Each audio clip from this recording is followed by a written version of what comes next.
Hi, all. We'll start with a series of teaching bhajans to children. Here is a simple one. Ganga Jadadhara Gauri Shankara Girijamana Ramana. Ganga Jadadhara Gauri Shankara Girijamana Ramana.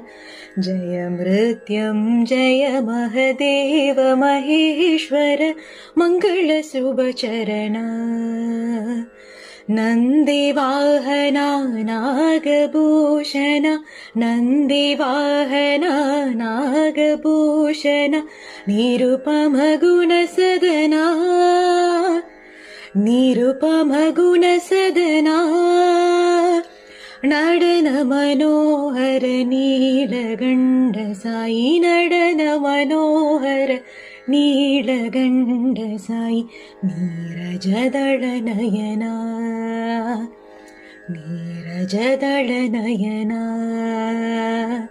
Ganga Jadadhara Gauri Shankara Girijamana Ramana Jaya Mrityam Jaya Mahadeva Maheshwara Mangala Shubhacharana Nandivahana Nagabhushana Nandivahana Nagabhushana Nirupama Gunasadana Nirupama Gunasadana Nadana Manohara Neelaganda Sai Nadana Manohara Neelaganda Sai Neerajadala Nayana Neerajadala Nayana